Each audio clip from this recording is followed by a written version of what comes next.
Good morning and good afternoon and probably good evening to some of you. Welcome to the Zoom Sephardic B'Korholim Zoom baking classes in memory of Catherine Sharon Aleha HaShalom.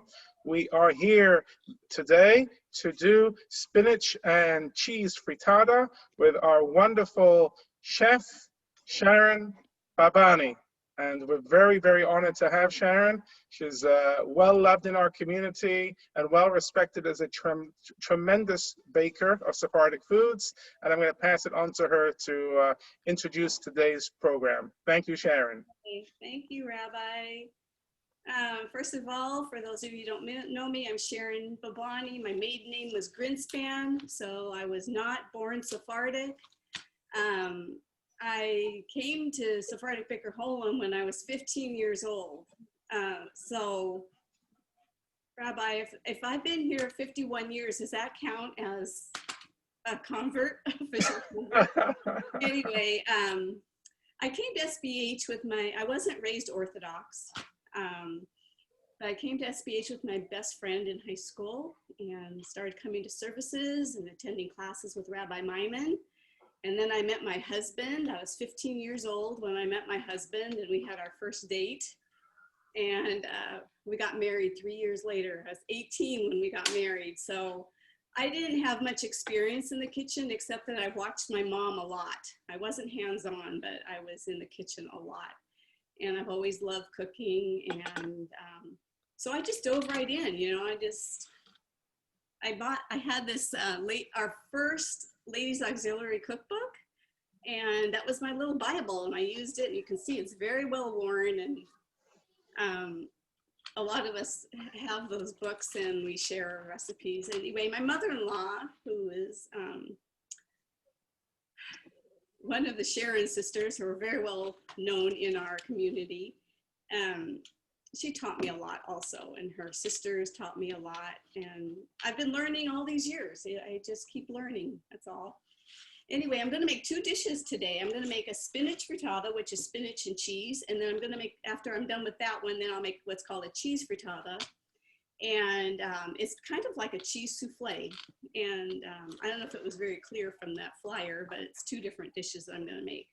So I'm going to start with the eggs, and what I like to do is I get all my liquid ingredients first, and then I chop my spinach and add the spinach on top and then mix it all together. So the first thing I'm going to do is preheat my oven and my pan at the same time.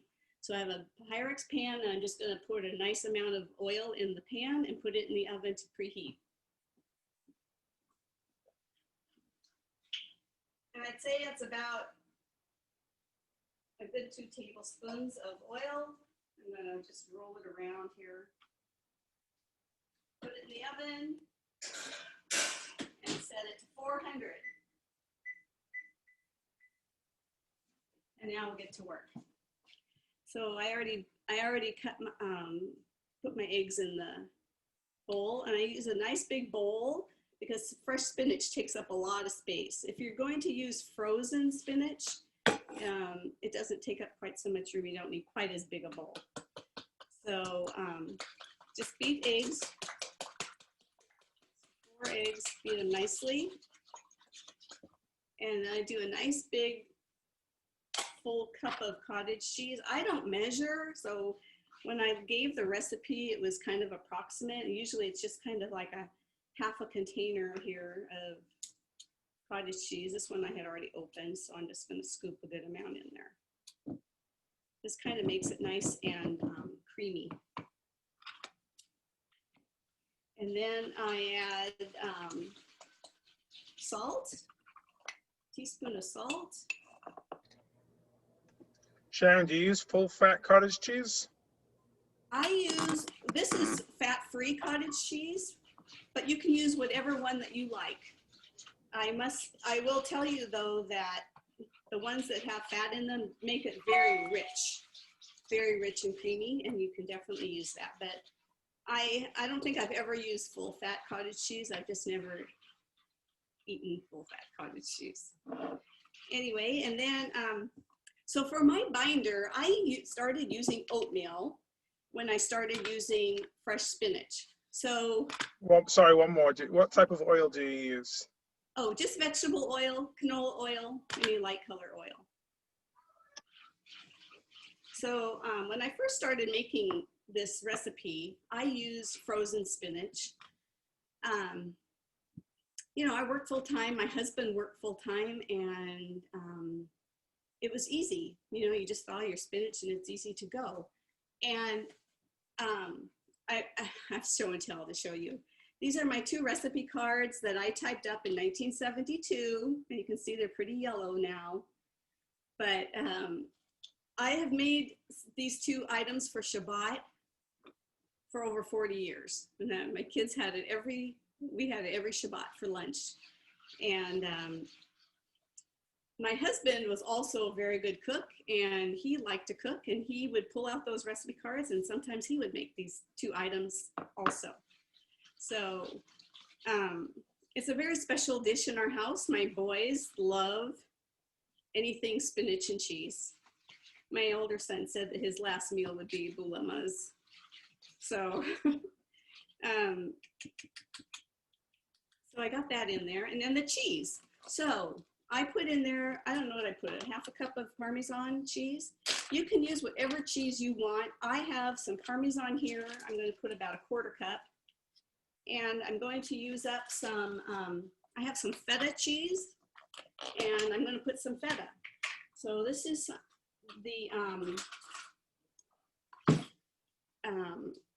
if you're going to use a strong cheese like Parmesan, you don't need as much, but if you're going to use a mild cheese, more like a cheddar, you could use a little bit more. So I'm just going to break up this feta and throw a little feta in there also. But I think if you're going to use shredded cheeses, you want to have about a cup's worth of cheese going in, otherwise about a 1/2 cup of cheese. It's a strong cheese. So I'm just squishing it. And as you can see, I put a glove on my left hand because when I chop spinach, fresh spinach, I wear a glove because it sometimes can stain my fingernails, and I just polish my nails so I don't want to get them all stained. That's my little idiosyncrasy. As people know, I love my nails and I polish my nails. Okay, so that's good. And just kind of mix that up. And now I'm going to start on my spinach. I should have my hands here. So when I do spinach, I buy this big bag from Costco.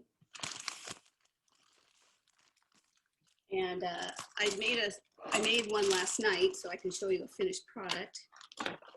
And so I used half, and then what I do is I put a paper towel in the bag just to absorb any moisture so it doesn't get wet. All right, let me get started here. Sharon's going to move the camera down so you can see how I chop spinach. So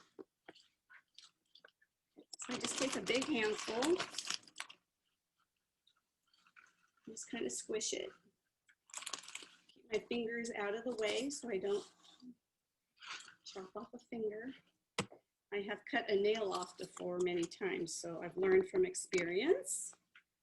So first I just chop this way. Helps to have a nice sharp knife. And then I go this way. And I leave the stems on. I don't take the stems off. For this dish, you don't need to, because they just kind of cook down, especially if I can get them into a nice small size. So I just keep chopping.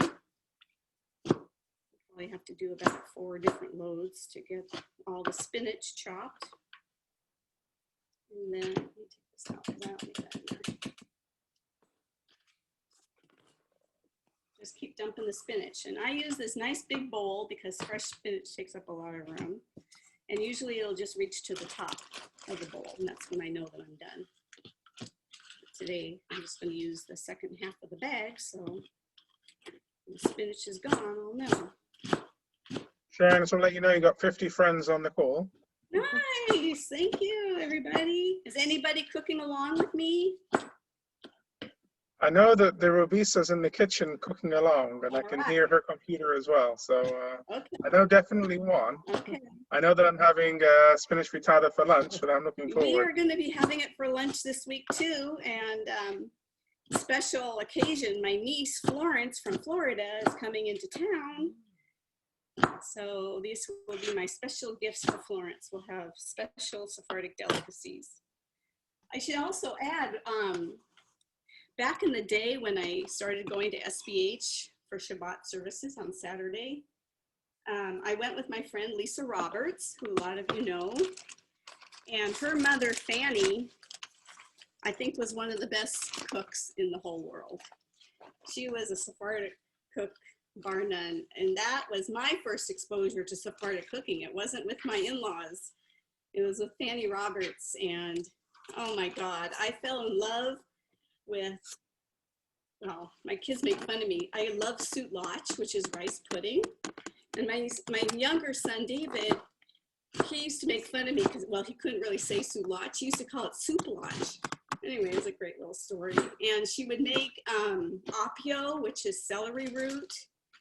And the funny story is that I love apio, and it's cooked in like a lemon sauce. And the thing is that I cannot stand fresh celery. I do not like it. People know that. If it's in a salad or anything, I just will not eat it or pick it out. But I love apio. So there's no accounting for personal taste. It's just so weird how that happens. But anyway, I have fond memories of lunch, Shabbat lunch at the Roberts house. That was my real first exposure to Sephardic cooking. Anyway, that was a great story. Anybody else have any questions? Can you just recap the steps for those people who came in late? Oh, yeah. So the first thing we do is oil the pan and put it in the oven to preheat your oven at 400 degrees. And then by the time that's preheated, you get everything else ready. So I start with the eggs, cottage cheese, regular cheese, oatmeal, and salt.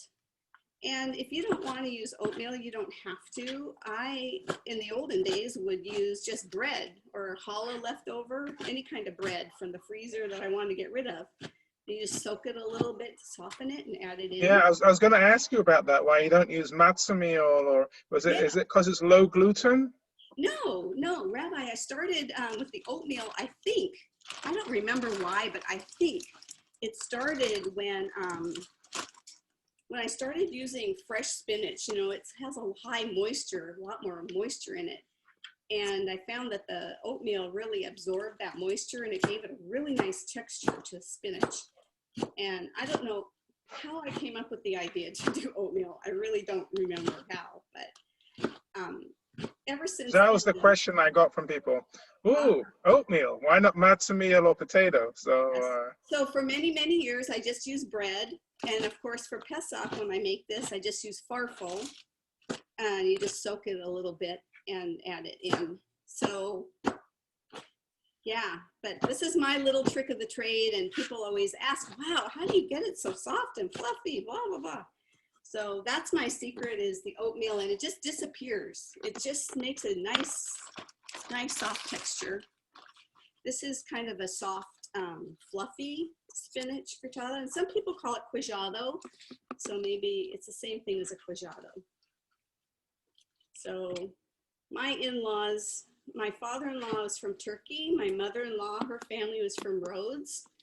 And so they would usually call things Quajado, but she called it frittata. So that's the way can you talk a little bit about that, the difference between a Quajado and a frittata? Because, I mean, I've been getting back and forth from lots of different chefs if it's the same or slightly nuanced. Can you talk about that a little bit? Well, I'm not an expert, so for me, Quajado and frittata, for these two items that I'm making, are interchangeable words.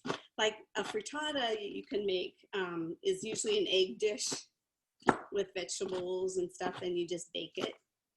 And so that's, I guess, kind of how it came up with frittata. But sometimes I'll just say Quajado, and that way people aren't confused. And that way they know exactly what I'm talking about. But my mother-in-law was,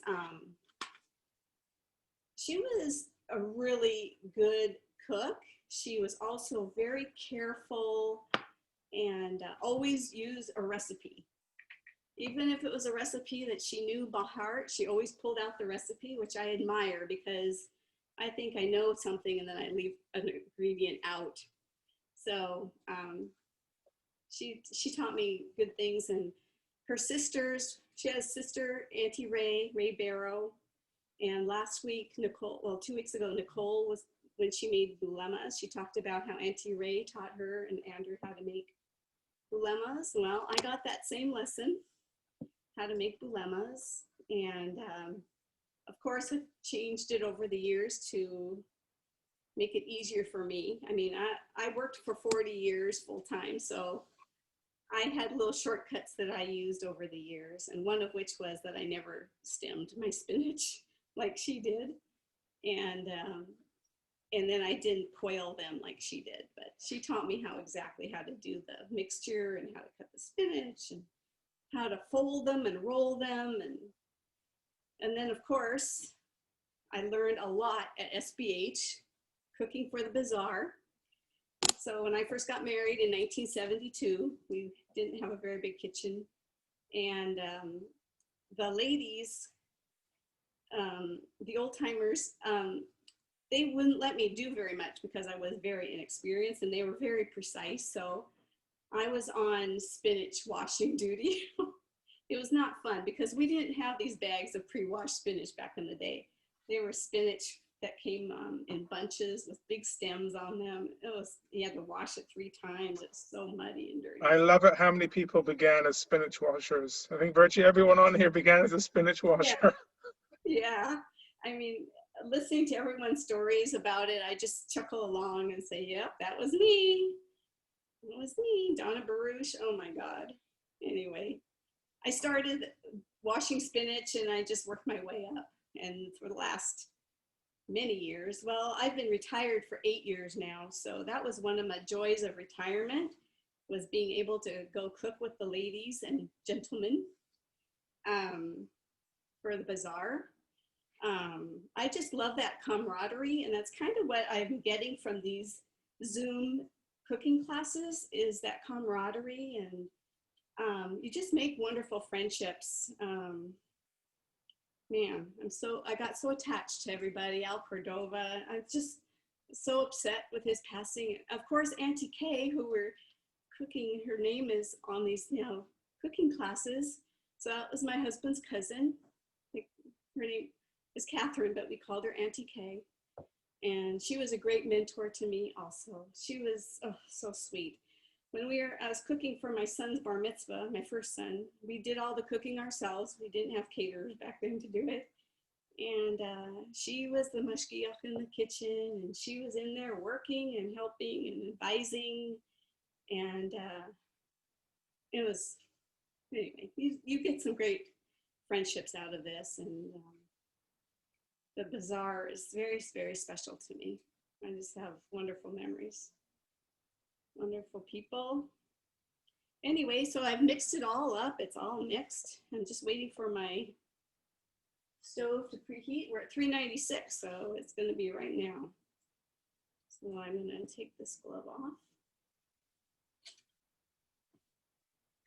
There's the belt. Beep. All right, we got to be careful. It's going to be hot oil coming out.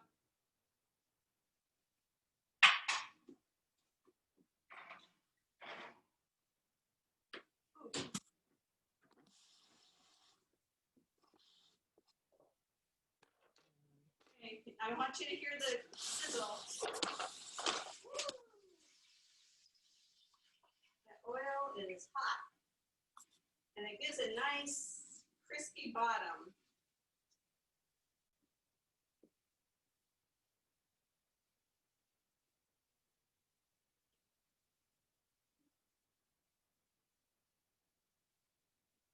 Okay. Then you just kind of move it around and press it. I'm using, this is a brand new pan I just bought, which needs a safe special blessing. Oh, Sharon's bringing the camera over. There we go. Okay.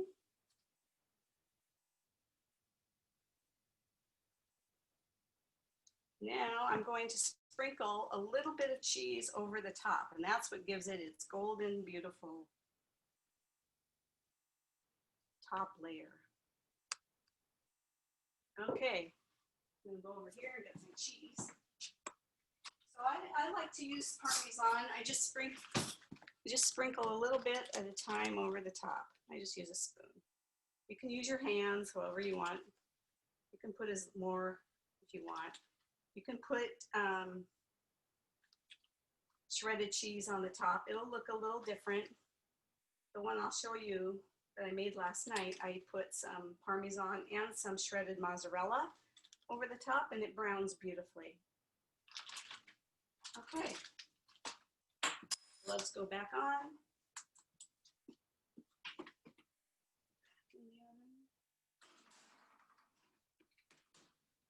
Timer. Sharon, just a few questions. Yes. What were you mixing in with the spinach there? What was I mixing in? The spinach? Yeah. At this, when? What was in the bowl? Oh, what was in the bowl? That was all the cheese and the eggs and oatmeal. The soft, okay, the moisture. And what size pan was that? That was a 9x13 Pyrex. Okay, and could you use a pie tin for that? You can use whatever size pan that you have. Just know that the cooking time might be a little different. Like when I was doing frozen spinach, making frozen spinach, you don't get quite the volume, and so I was using this pan, which is a 7x11, and this is the pan that I'm going to use for the cheese frittata. I don't use a 9x13 for this recipe. It makes it too thin. So. And can you talk a little bit about if you did frozen spinach, would it be any different? Yes, so I'm glad you brought that up. I was just going to say that if you're going to do frozen spinach, you do not need to drain it. You don't need to squeeze it dry. You want all that moisture in there. And then the oatmeal will help absorb that moisture. And just like most of these dishes, just confirming you can freeze this after you make it, right? Definitely, yes. I like to make mine in a Pyrex pan and then put it in a freezer into a foil pan to freeze it. I don't like to cook my food in foil. I know a lot of people do, but it just turns out better from a Pyrex. Foil just doesn't conduct the same heat the same way. I have another great story about the spinach and the frittata and my kids loving it so much.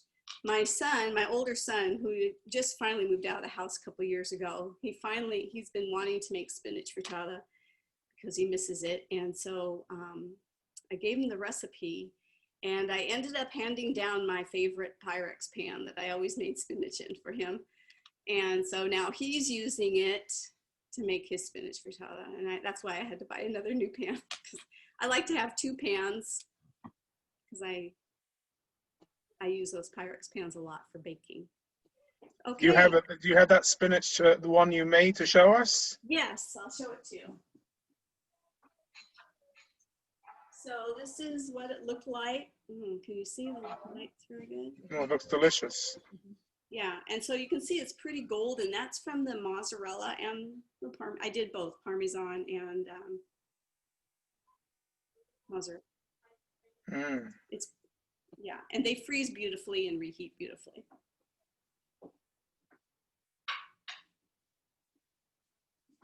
Yeah, my kids love anything spinach and cheese. Okay. One more question. How long do you cook it for again? I set my timer for 40 minutes. You know, everyone's oven is different, so you might want to check it a little sooner just to see. I also have, my stove has two ovens. I have a little one on top and a bigger one on the bottom. So the top oven, it just cooks faster because the elements are so close. And that's what I like to use that oven best for my frittatas. but it might take 45 minutes. I think on my original recipe card, it said to bake for an hour. So the apartment we lived in, the stove, it took an hour, that apartment, because that's when I typed up this card. Anyway, any other questions on spinach before we go on to cheese? No? I was just giving a big smile because Sharon was just showing me hers just about before it goes in the oven. Looks very good. So.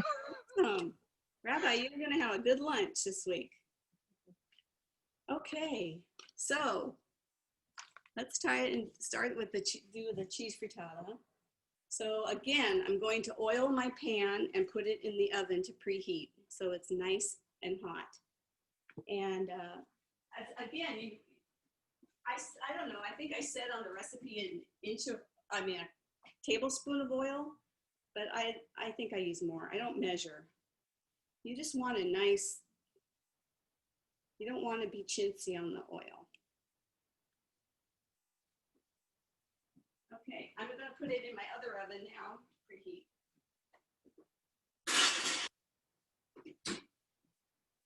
And there again, I'm going to do 400.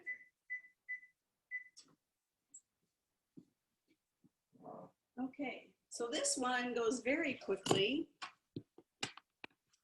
And it's very easy, and I have changed the recipe over the years. Originally, this recipe started, it had a cup of milk and a cup of water. And I don't know what happened, but I have to get a dish here for my egg. I must not have had milk or something, and so I just used water, and it turned out so great, I continued to do just water. So you can also do milk if you want, half milk, not whole milk. Half water, half milk. So this recipe only uses 2 eggs.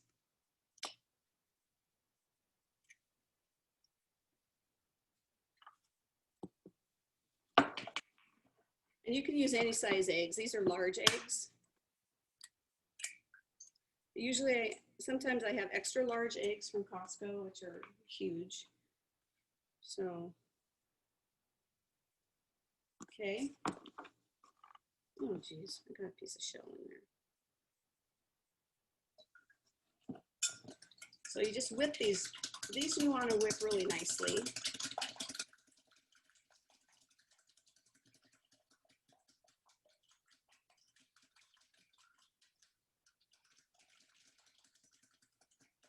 And, I'm going to do 2 cups of water, and then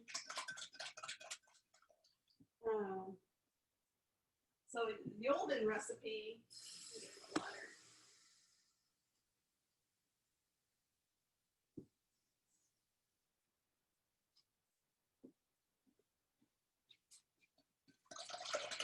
This recipe is really like a souffle. You put it in the hot oven and it really poofs up on the sides a lot. It really poofs up and then it will come down a little bit. But it's really easy. My son, the younger son, who's a chef, he improvises on this cheese frittata. He likes to make it with, he adds cottage cheese to his, and he adds jalapenos, pickled jalapenos. It's really flexible. You can do whatever you want, but this is the base recipe. So now I'm going to do 1 cup of flour and mix it around. You don't really want a lot of lumps. It takes a few minutes just to get it nice and smooth. Is Sharona making cheese frittata also, Rabbi? Do you know? I think she's watching on this one. Oh, okay. She said 1 frittata is enough for me. Well, I used to whip them up 2 at a time. I went one after the other, and this was something I could whip up on Friday afternoon very quickly. When we were first married, my husband would make these on Friday because his hours were different than mine, and I came home late on Fridays from work. So it's a very easy recipe. Anyone can make it. Don't have to be too experienced. My sister-in-law, Vicky, she calls me the frittata queen. I have given her this recipe for cheese frittata, and I'm adding 1 teaspoon of salt. She said hers never turned out like mine. So Vicky, I hope you're watching and you can see exactly what I'm doing. I think she's an amazing cook, so it's always delicious, but she thinks it's not the same as mine. You let me know how we can get Vicky on here too. I would love to get Vicky on here. Maybe when she retires, I don't know. She's pretty busy. But she would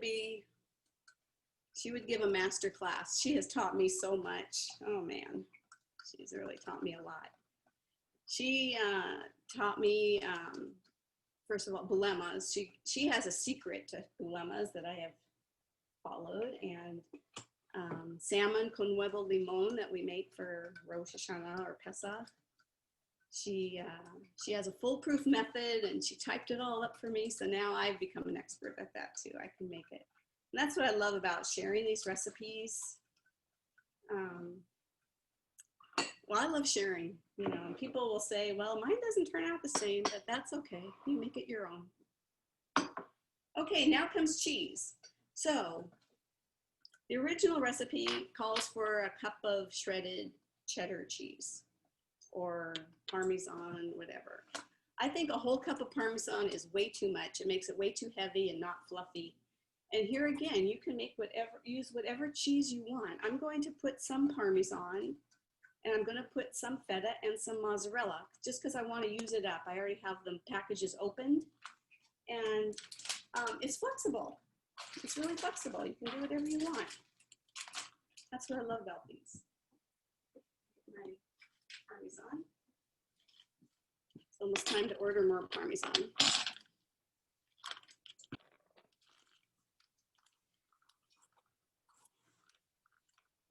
Okay, so I'm adding about a 1/4 cup of Parmesan. Mix it in.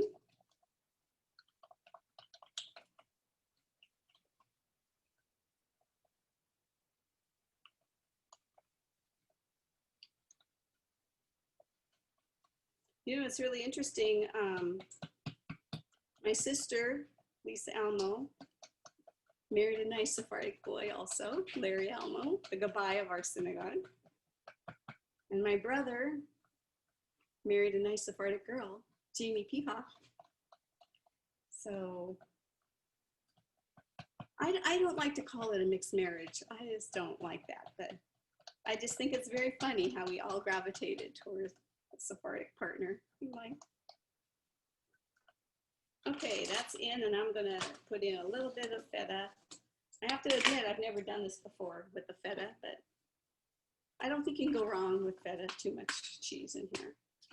The feta is a nice, it's not heavy, but it gives it lots of flavor. And this is the Israeli feta, I think. I can't remember, I bought it. So my favorite feta cheese is the Pastures of Eden. I just love that feta. And for a long time, Trader Joe's carried it and it was a really good price. And then they weren't able to get it in quantities. So now they have another Israeli feta that they carry. But this, I think, is Tenuva feta that I bought the last time I was in Florida, and I went to Costco with Florence, my niece. They have kosher food in their Costco's. We don't get the kosher stuff here, but I bought several packages and I froze it. So that's the other good thing. Feta freezes really well. Okay, a little bit more. And then I'm just going to add a little bit of mozzarella just to make it a nice and stringy. Extra for Florence.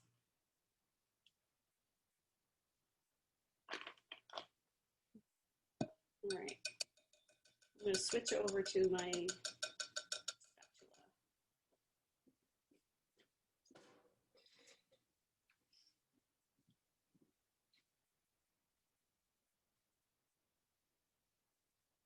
Rabbi, can you tell if there's anyone on how many people are on, if there's anyone I know, or if I need to shout out to anybody. There's lots of people you know, lots of your nieces and Oh, your sisters-in-law and cousins. nice. We got over 60 people on here. Awesome.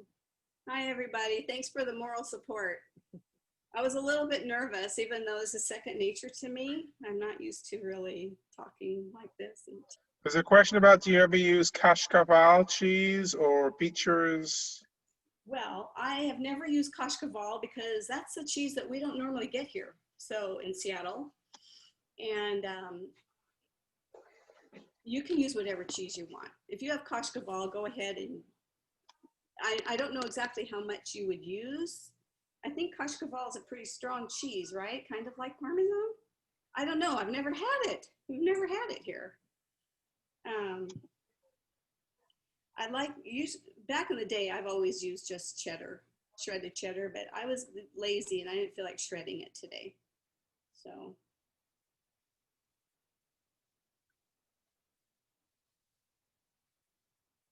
Sharon, do you mind recapping the cheeses that you're using and how much altogether?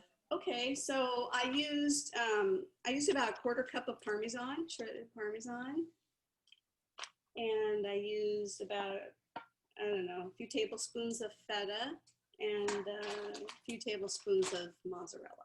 So usually about like a half a cup total of cheese, unless it's cheddar, and then it's about a cup. Coming out of there, is that? Yeah, it's okay for steam to come out. It's venting. You know, it looks scary, huh? Yeah, my stove is venting all that moisture out, so there's steam coming out. Alrighty, let me break up this feta a little bit.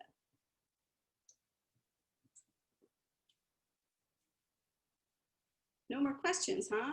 Let me see if I have any more fun stories to tell. I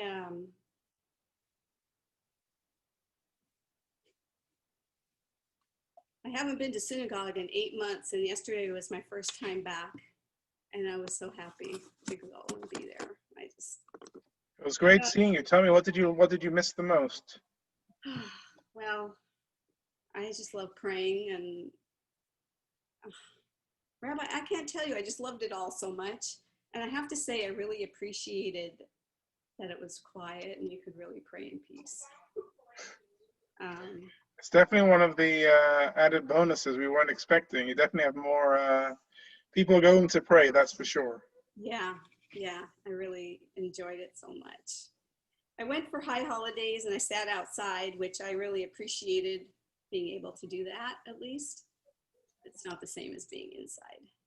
SBH is very special to me. Obviously, I've been there since I was 15 years old, and Rabbi Maimon, everyone is so special to me. So my husband comes from a huge Sephardic family. His mom was a Sharon. She was one of 12 children. And my husband, his family, he was one of 5 siblings. Compared to my family, I have 1 sister and 1 brother. My mom was an only child, and my father had 1 sister who had 1 daughter. So I grew up with 1 cousin who was kind of like our older sister. And then I married into this family with, 100 cousins? I don't know, I lost track. I think it was like 60 first cousins. 60 But when you add the second cousins in there too, it was huge. Yeah, it's huge. I have a couple of questions now on the menu, on the recipes. Okay. Can you add mushrooms to this? To the cheese? Yeah. Or the spinach. Go right ahead. It might change the texture because mushrooms are very high in moisture. Yeah. And for the spinach one, do you use a large curd or a small curd cottage cheese? Whatever you like. And for the cheese one, should this be a thin mixture? For the cheese frittata, yes, it'll be a thin mixture, but it'll poof up. Yeah. Yeah. I love there's so much opportunity for variation on here. It doesn't have to be one thing. I like that. Oh, yeah. Like I said, my son puts pickled jalapenos in his, and it really kind of gives it a Mexican kind of flair to it. And then, and it refrigerates and you can freeze it, and it's easy to pack for lunches, and Well, either one, they're good. My recipe for the spinach, I don't know if any of you are on Weight Watchers, but I figured out my points, and it's one, I slice it in my 9 by 13, I cut it into 20 pieces, and it's 1 point a piece. This cheese frittata is 2 points a piece.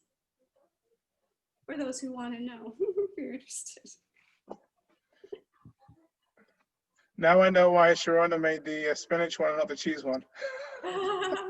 Well, the cheese one is not bad, but it doesn't have vegetables in it, so Yeah, the spinach is pretty healthy. she's looking out for me. I like that. Yeah, it's you can't go wrong with spinach. It's a good thing. And what I like about it is it's you still get that spinach and cheesy and oily vibe, but without the dough from like a bulema or, you know, like a bureka. I've enjoyed these cooking shows so much. And I cooked along with biscochos, and I cooked along with meat filas, and I did baklava.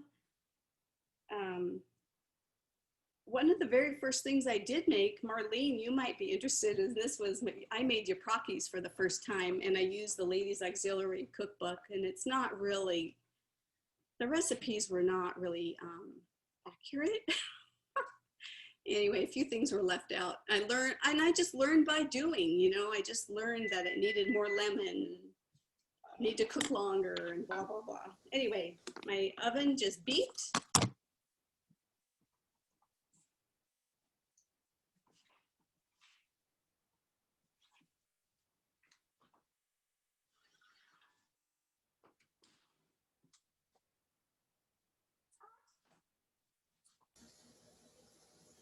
Hey, sizzle.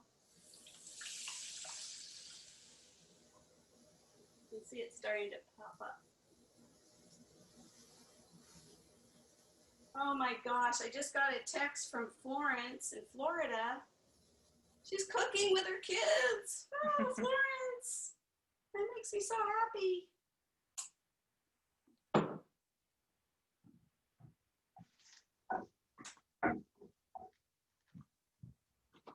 Okay.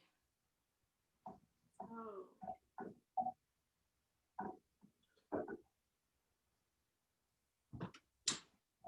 Alrighty, so I'm gonna set this timer on my watch since I don't. So there again, I'm gonna do for 40 minutes. I don't know, I just find it. But everyone's oven is different. So start checking it at 35 maybe. Maybe sometimes it needs to go longer. So that is my story on these two items that have become my signature dishes, basically, is because I made them every week for 50 years. So anybody else have any questions or sharing anything that they like to do? Oh, Lillian's texting me. Oh my God. This was so much fun. Rabbi, thank you so much for being the moderator. This is my absolute pleasure. I love how watching you, Sharon. You're so calm in the kitchen, and you got everything under control. It's wonderful. Well, the kitchen is my favorite place to be. I love cooking. I'm not a big baker. I'm not very good. I can do bizcochos. I learned a lot from Ellie Varon. I learned a lot from Terry Azos. I've learned a lot from everybody, and when I was working, if I had a day off from work, I was in the kitchen. I was cooking. I was making some barekas to put in the freezer, or bulemas. The other thing one of my very favorite things is cheese buikus. Oh, for Leah. So Leah Gladstein did cheese buikus first. That was the first one. And so her mother and my husband's mother were sisters. So we have a lot of the same stories to tell, except that she was raised with that. So she was so great. I've just enjoyed these so much, and everyone is so good. And Well, See, Sharon, if I can indulge you while you're still on here, I want to encourage you to come and do another one because you've been wonderful. I would. I don't know. Is there anything left to make? Well, my mom is a big meat fan, and she's been asking about who can do pastelis. Oh, I can do pastels for sure. All right. Yeah. Well, she'll be very excited because my mom said, when they do pastels, then I'm going to come on. Oh, okay. Yeah, I can do pastels. I mean, I don't do that rapugo very well, but no one cares in my family. Oh, there we So go. Well, we're I just wrapping up now. Do you have any last comments before we stop for today? no, Jack Shalom, I see you on there. And are you wearing a Seahawk apron too? Or a shirt? Yay! It's a Seahawks game going on right now. Yeah. Well, I want to wish everyone a wonderful, happy Sunday. Go Hawks, and see you all very soon. Thanks very much, everyone. Bye. Have a good Bye. night, guys.